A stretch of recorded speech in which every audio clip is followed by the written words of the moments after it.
दोस्तों इस चैनल पे फर्स्ट ईयर वाले स्टूडेंट्स को बहुत सारे सब्जेक्ट पढ़ाए जाते हैं जैसे कि Hindi, English, pol science, history etcetera. तो सिंपली आपको उन सब्जेक्ट्स की वीडियो देखने के लिए चैनल के आइकन पे क्लिक करना है एंड देन आपके सामने जब अगला इंटरफेस ओपन होगा तो आपको प्लेलिस्ट वाले ऑप्शन पे क्लिक करना है। तो प्लेलिस्ट वाले ऑप्शन पे क्लिक करने के बाद जब आपके सामने बहुत सारी प्लेलिस्ट ओपन होंगी तो आप यहाँ पे देख सकते हैं यही सारे आपकी सब्जेक्ट की सारे चैप्टर वाइज वीडियो मिल जाएंगी आपको यहाँ पे। तो आप एक एक करके वो सारे चैप्टर्स देख सकते हैं।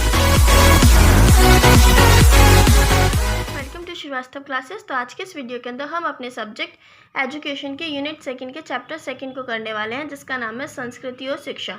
ठीक है, तो हमारी जो ये यूनिट सेकंड है हम ऑलरेडी इसका फर्स्ट चैप्टर और हमारी फर्स्ट यूनिट के जो 4 चैप्टर थे उनको अपलोड कर चुके हैं जिनका लिंक आपको डिस्क्रिप्शन बॉक्स में मिल जाएगा। फ्रेंड्स, हमारे चैनल पर ग्रेजुएशन के और भी सब्जेक्ट्स पढ़ाए जाते हैं जिनकी वीडियोज़ का लिंक भी आपको डिस्क्रिप्शन बॉक्स में मिल जाएगा। और ये जो हमारा यूनिट सेकंड का चैप्टर सेकंड है इसको हमने 2 पार्ट्स के अंदर डिवाइड किया है। तो ये हमारा फर्स्ट पार्ट है और ये जो हमारा चैप्टर है 2 पार्ट्स के अंदर फिनिश हो जाएगा। ठीक है, तो चलिए स्टार्ट करते हैं अपना फर्स्ट पार्ट। फर्स्ट टॉपिक है हमारा संस्कृति का मतलब। तो संस्कृति का मतलब यानी कि अर्थ क्या होता है। तो संस्कृति शब्द जो है हमारा वो संस्कृत भाषा के सम उपसर्ग और क्र धातु के जोड़ से बना है। यानी कि सम उपसर्ग और क्र धातु को जोड़कर जो बना है उसको संस्कृत भाषा के उसको हम संस्कृति कहते हैं। ठीक है, संस्कृति का शाब्दिक अर्थ है यानी कि हमारा जो शब्द है संस्कृति, इस शब्द का मतलब है किसी समाज और देश की परंपरा, विश्वास, मान्यता, खान पान, वेशभूषा आदि जो समाज द्वारा लंबे समय से प्रयोग में ली जा रही है। ठीक है, यानी कि संस्कृति का मतलब होता है किसी समाज द्वारा या फिर जो देश की परंपरा होती है, विश्वास होते हैं, मान्यता, उस समाज मतलब खान पान कैसा होता है, उनके वेशभूषा, उनके कपड़े किस तरीके के पहनते हैं वो, ठीक है ना, वो सारी आदतें जो समाज जो है बहुत लंबे समय से अपने प्रयोग में ले रहा है तो उन सबको हम संस्कृति कहते हैं। लेकिन संस्कृति का अर्थ यानी कि जो संस्कृति जो हमारा शब्द है इसका जो मतलब है वो इससे कहीं ज़्यादा है, यानी कि इन सब बातों से कहीं ज़्यादा है। ठीक है, समाज द्वारा निर्धारित नियमों, उपनियमों, दायित्वों, कर्तव्यों, मूल्यों, परंपराओं और विश्वासों का समुच्चय ही संस्कृति के रूप में स्वीकार किया जाता है। यानी कि हमारे समाज द्वारा जो नियम निर्धारित किए गए हैं, चुने गए हैं, उपनियम और जो दायित्व, कर्तव्य, मूल्य, परंपरा और जो विश्वास जो है उनका समूह ही संस्कृति के रूप में स्वीकार किया जाता है। ठीक है, यानी कि हमारे समाज ने जो जो नियम, उपनियम, दायित्व, कर्तव्य, मूल्य और विश्वास इन सबको जो निर्धारित किया है, इन सबको चुना है, इन सबका समूह उसको संस्कृति के रूप में स्वीकार किया गया है। ठीक है, उसका मतलब होता है संस्कृति। यानी कि शॉर्ट में अगर मैं फ्रेंड्स आपको बताऊं तो एक समाज के लोग जो है उनकी मतलब कल्चर, उनका किस तरीके के कपड़े पहनते हैं, उनकी परंपरा कैसी है, किन किन चीज़ों में विश्वास रखते हैं, किन किन मतलब उनकी क्या क्या मान्यताएं हैं, है ना, क्या क्या खाते हैं वो, किस तरीके का उनका खान पान है, ठीक है ना, उनके समाज में कैसे कैसे नियमों का पालन किया जाता है, इन सबको एक साथ मिलाकर संस्कृति कहते हैं।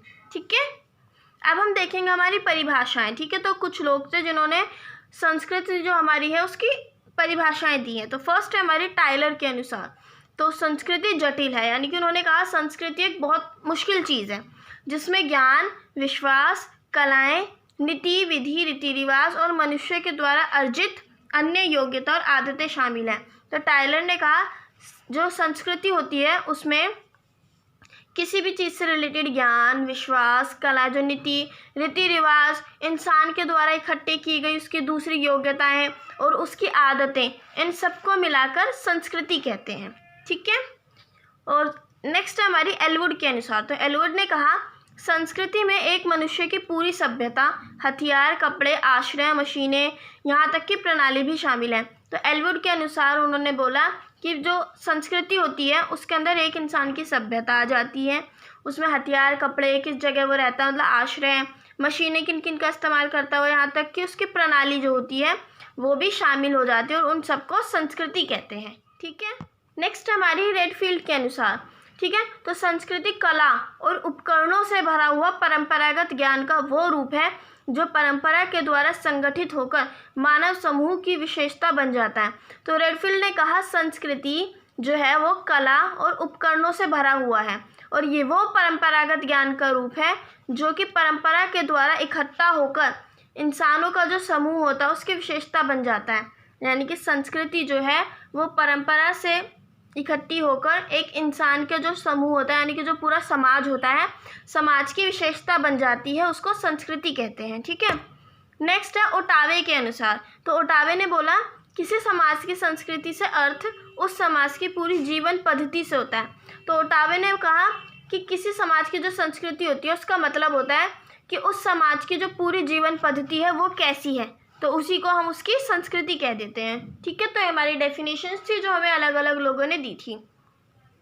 अब हम नेक्स्ट टॉपिक देखेंगे अपना संस्कृति की विशेषताएं। ओके फ्रेंड्स, तो संस्कृति की निम्नलिखित विशेषताएं हैं। ठीक है, तो जैसे कि फर्स्ट है गतिशीलता। ठीक है, तो संस्कृति का स्वरूप जो होता है वो हमेशा गतिशील होता है, यानी कि संस्कृति में बदलाव होते रहते हैं, ये गतिशील रहता है। ठीक है ना, हमेशा चलते रहता है। ओके, संस्कृति में जो समय और परिस्थिति के अनुसार परिवर्तन होते रहते हैं। तो संस्कृति फ्रेंड्स किसी समाज की होती है। ठीक है ना, तो अगर किसी समाज में परिवर्तन हो रहा है तो उसकी संस्कृति में भी परिवर्तन होते रहते हैं। समाज के बदलाव के हिसाब से संस्कृति बदलती है। ठीक है, तो संस्कृति में जो होता है समय और परिस्थिति के अनुसार परिवर्तन होते रहते हैं। संस्कृति अपने मूल्य को आधार बनाकर ही अपने अंदर परिवर्तन करती है। तो संस्कृति जो है उसके जो मूल्य होते हैं उनके आधार पर अपने अंदर परिवर्तन करती है। मतलब अगर संस्कृति में जो परिवर्तन होता है वो इस हिसाब से होता है कि संस्कृति के जो मूल्य हैं वो उससे ना खोए, संस्कृति अपनी पहचान ना खोए। ठीक है ना, तो जो उसके अंदर बदलाव किए जाते हैं वो इन सब बातों को ध्यान में रखकर किए जाते हैं, और इसीलिए कहते हैं कि जो हमारी संस्कृति का स्वरूप है वो गतिशील है। ठीक है, क्योंकि वो टाइम के साथ बदलती रहती है।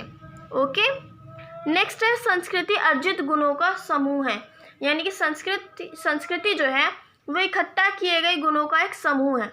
तो संस्कृति किसी समाज या राष्ट्र या व्यक्ति द्वारा अर्जित गुणों का एक समूह है। ये गुण कोई भी अपनी आवश्यकताओं, मूल्यों, विश्वासों और मान्यताओं को ध्यान में रखकर अर्जित करता है।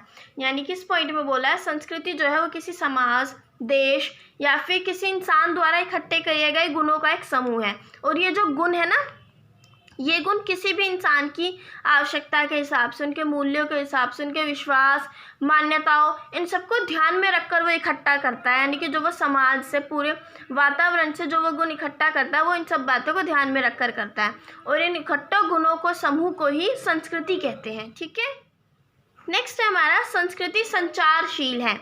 संचारशील यानी कि संचार का क्या होता है फ्रेंड्स, एक जगह से दूसरी जगह जाना। तो संस्कृति जो होती है वो भी एक पीढ़ी से दूसरी पीढ़ी में संचारित होती है, इसलिए उसको बोला संचारशील है। तो संस्कृति एक पीढ़ी से दूसरी पीढ़ी में संचारित होती है।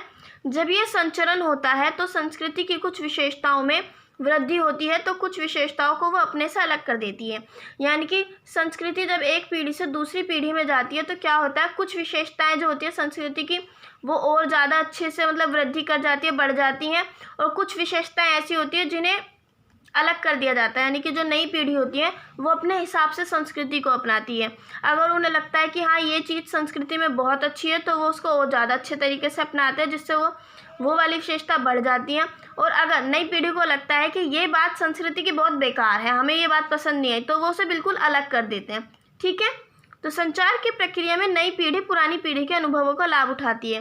तो क्या होता है, जब संचार होता है यानी कि एक पीढ़ी से दूसरी पीढ़ी में संस्कृति जाती है, तो जो नई पीढ़ी होती है वो अपनी पुरानी पीढ़ी के अनुभवों का लाभ उठाती है, फ़ायदा उठाती है। वो देखती है कि हमारी जो पुरानी पीढ़ी है उसको संस्कृति से क्या क्या फ़ायदे हुए हैं, क्या क्या नुकसान हुए हैं, तो उन्हीं को देखकर नई पीढ़ी जो होती है वो संस्कृति को अपनाती है।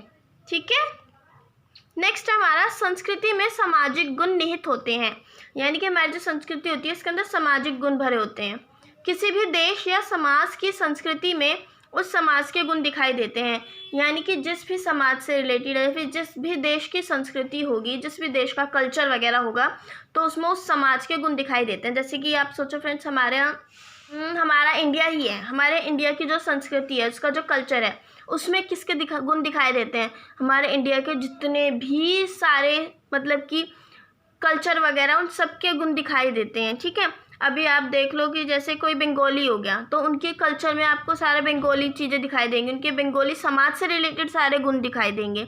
ठीक है, तो ये जो गुण होते हैं जिन्हें समाज अपनी वर्तमान और भावी पीढ़ी में पहुंचाना चाहता है, तो जो गुण हमारी संस्कृति में दिखाई देते हैं, समाज उन्हीं गुणों को अपने वर्तमान और भावी पीढ़ी में पहुंचाना चाहता है। ठीक है, नेक्स्ट हमारा संस्कृति मानवीय आवश्यकताओं की पूर्ति करती है। ठीक है, तो संस्कृति जो होती है वो हर इंसान की ज़रूरतों की भी पूर्ति करती है। जब कोई व्यक्ति इस असमंजस में फंस जाए कि अब उसे क्या करना है और क्या नहीं करना है, तो तब उसकी संस्कृति जो होती है वो उसका पथ प्रदर्शक करती है, यानी कि उसको रास्ता दिखाने का काम करती है। ठीक है, अब नेक्स्ट टॉपिक हम पढ़ेंगे अपना संस्कृति के प्रकार। ठीक है फ्रेंड्स, तो संस्कृति के दो प्रकार हैं, पहला भौतिक संस्कृति, दूसरा अभौतिक संस्कृति। तो अब हम इन्हें देखेंगे कि भौतिक और अभौतिक संस्कृति क्या होता है। तो फर्स्ट हमारा भौतिक संस्कृति, तो इसके अंदर यानी कि भौतिक संस्कृति के अंदर किसी समाज की वो सारी विशेषताएं आती हैं जिनका प्रयोग समाज अपने दैनिक व्यवहार में करता है, यानी डेली लाइफ में जो करता है, जिन विशेषताओं का प्रयोग एक इंसान अपनी डेली लाइफ के काम में करता, वो हमारी भौतिक संस्कृति में आती हैं। तो जैसे कि किसी समाज का खान पान, यानी कि किसी समाज जो कोई समाज है वो किस तरीके का खाना खाता है, ठीक है ना, वो किस तरीके के कपड़े पहनते हैं, उनके रहने का तरीका क्या है, ठीक है ना, मतलब और किन तरीके के मकानों में वो रहते हैं, काम करने के उपकरण की क्या क्या इस्तेमाल करते हैं, तो ये सारी जो बातें आ जाती हैं ये सब भौतिक संस्कृति में आ जाती हैं। ठीक है, नेक्स्ट हमारा अभौतिक संस्कृति। ओके, तो अभौतिक संस्कृति के अंदर किसी समाज के वो आदर्श या फिर मान्यताएं और मूल्य आते हैं जो व्यक्ति के व्यवहार को चलाए या नियमित करते हैं, जैसे कि भाषा, साहित्य, कला, संगीत, धर्म, रीति रिवाज, परंपरा आदि। यानी कि फ्रेंड्स अभौतिक संस्कृति के अंदर क्या आता है, वो सारी मान्यताएं, वो सारे मूल्य आ जाते हैं जो कि एक व्यक्ति को व्यवहार को चलाते हैं और उसको नियमित करते हैं। जैसे कि कोई किस तरीके की लैंग्वेज बोल रहा है, किस तरीके का साहित्य है उनका, कला क्या क्या है, संगीत कैसा उस समाज का, ठीक है ना, और धर्म, रीति रिवाज कैसे, उनके परंपरा कैसी है, तो इनकी मान्यताएं हो जाती हैं। ठीक है ना, तो ये जो सारी चीज़ें होती हैं ये अभौतिक संस्कृति में आती हैं। नेक्स्ट है संस्कृति का महत्व। ठीक है, तो संस्कृति के निम्नलिखित महत्व है। फर्स्ट है व्यक्ति के समाजीकरण में सहायक है। तो हमारी जो संस्कृति है वो एक व्यक्ति के समाजीकरण में मदद करती है। समाजीकरण यानी कि एक इंसान को समाज में रहने के लायक बनाती है। ठीक है, तो किसी समाज की संस्कृति जो है वो उसके विचारों, आचारों, व्यवहारों, मान्यताओं, परंपराओं और विश्वासों में दिखाई पड़ती है। यानी कि किसी समाज की संस्कृति कैसी है वो उस समाज के विचारों में पता चलेगी, उनके रहन सहन के तरीके में, उनके व्यवहार में, उनकी मान्यताएं, परंपराओं, उन सब में दिखाई देती है कि उस समाज की जो है संस्कृति कैसी है, जो किसी व्यक्ति के समाजीकरण का आधार बनती है। ठीक है, तो जिससे कि क्या होता है कि उस समाज में रह के किसी व्यक्ति का समाजीकरण आधार बनती है कि उस व्यक्ति का समाजीकरण किस तरीके से होगा। यानी फ्रेंड्स होता है ना कि जिस एनवायरनमेंट में जो रहता है वो उसी तरीके से ढल जाता है। ठीक है, तो जो समाज होता है वो एक तरीके से वो एनवायरनमेंट प्रदान करता है जिसमें किसी भी इंसान का समाजीकरण हो। ठीक है, नेक्स्ट है हमारा व्यक्तित्व निर्माण में सहायक है। व्यक्तित्व यानी कि पर्सनैलिटी। ठीक है, तो व्यक्ति जैसे जैसे बड़ा होता है उसके समाज का क्षेत्र भी बढ़ता जाता है। यानी कि जैसे जैसे इंसान बड़ा होता जाता है वो धीरे धीरे और ज़्यादा लोगों के टच में आने लगता है, तो जिससे कि क्या होता है उसका समाज का जो क्षेत्र होता है वो उसके लिए बढ़ता चला जाता है, जिसके लिए उसे अपना व्यवहार बदलना पड़ता है। हर इंसान से बात करने के लिए उसको अपना व्यवहार चेंज करना पड़ता है। जो जिस तरीके से बात करता है उसको अपना व्यवहार उसके हिसाब से ढालना पड़ता है। तो संस्कृति व्यक्ति के व्यवहार में इन बदलावों के लिए भी सहायक सिद्ध होती है। ठीक है, तो यानी कि हर एक इंसान को मतलब उसकी पर्सनैलिटी डेवलप करने के लिए संस्कृति का एक बहुत इम्पॉर्टेंट रोल होता है। नेक्स्ट है हमारा संस्कृति जीवन जीने की कला सिखाती है। तो व्यक्ति अपने वातावरण में घुलने मिलने के लिए लगातार संघर्ष करता रहता है। यानी कि सोचो आप किसी कॉलोनी में ही रह रहे हो, अभी आप नए नए आए हो, ठीक है ना, तो आपको उसमें घुलने मिलने के लिए, उस कॉलोनी में अच्छे से सेटल होने के लिए आपको बहुत ज़्यादा कोशिश करनी पड़ती है। ठीक है, तो संस्कृति व्यक्ति के इन संघर्षों में भी सहायता करती है। ओके, तो जीवन जीने की कला सीखने के रूप में भी संस्कृति की ज़रूरत दिखाई पड़ती है। नेक्स्ट है हमारा सामाजिक वातावरण के अनुकूलन में सहायक है। तो संस्कृति जो है फ्रेंड्स वो व्यक्ति को समाज में अच्छे से ढलने या घुलने मिलने में भी मदद करती है। ठीक है, तो ये जो हमारा फ्रेंड्स हमारा फर्स्ट पार्ट था, तो आई होप आपको क्लियर हुआ होगा। अगर आपको इससे रिलेटेड कोई भी डाउट है तो आप मुझे प्लीज़ बताइएगा ज़रूर, मैं आपका डाउट क्लियर करने की पूरी कोशिश करूँगी। ठीक है, तो फ्रेंड्स आप हमें हमारी सोशल साइट जैसे कि फेसबुक, इंस्टाग्राम पर भी कांटेक्ट कर सकते हैं, जिनका लिंक आपको डिस्क्रिप्शन बॉक्स में मिल जाएगा। और अभी हमने टेलीग्राम पे अपना एक ग्रुप बनाया है जिसके अंदर अगर हमारी किसी भी सब्जेक्ट से रिलेटेड कोई वीडियो आती है या फिर हमारे सोल से रिलेटेड कोई भी इन्फॉर्मेशन आती है तो वहाँ पर आपको सबसे पहले इन्फॉर्म कर दिया जाएगा। Okay, thanks for watching. जय हिंद, जय भारत। पसंद आए तो लाइक कीजिए, सब्सक्राइब कीजिए एंड शेयर तो ज़रूर कीजिए।